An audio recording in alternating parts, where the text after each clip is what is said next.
Додека актуелниот и поранешниот министер за здравство Фатмир Меджити и Беким Сали меѓусебно си ја префрлаат вината за недостигот на терапија за дијабетичарите, од нивното здружение велат дека меѓу членството револтот кулминира. Иако договорите со економските оператори се подпишани, иглите и инсулинот веќе се дистрибуираат, но не и антидиабетската терапија, велат од Здруженијето на дијабетичари. Револтот врие, затоа што нас не интересира кој распишал, кој не распишал. Нас Министерството за здравство не интересира зашто не функционира. Во смисла, нас не треба терапијата. Антидиабетната терапија се подпишани договорите веќе 3 месеци. Зошто не се дистрибуира? Во систем има.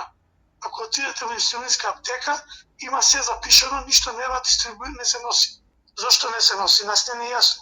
3 месеци чекаме. 3 месеци висиме. Иглите ги подпишаа, почнаа да ги носат. Веднаш. Остануваат на ставот дека ќе поднесат тужба за Министерството за здравство затоа што поради доцнење на терапијата многумина развиле компликации и други дијагнози. Некој мора да одговара прво за каде е материјалот, а второ зашто не го закажуваат животот. Здравието во однос на правен аспект за кој треба да истражи што е работа, зашто не се носат одлуките, ето што се взима на ризик, затоа што ние не може да ги набавуваме во аптека. Ги нема во слободна продажба. Од Министерството за здравство минатата недела им порача на дијабетичарите дека тужбите не се решение на проблемот, а ако се одлучат да тужат истите да ги насочат кон претходното раководство.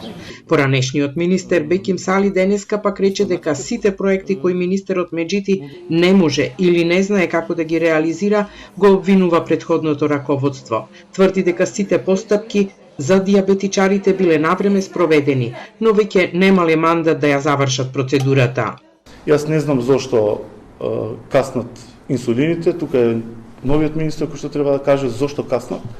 Меѓутоа, одговорно тврдам дека ние сите процедури кои што беа вклучени во делот на јавната набавка за инсулин и сите пропратни лотови беа навремено објавени и со препораки на комисијата која што требаше да даде спецификации за набавката на инсулин и останатиот дел.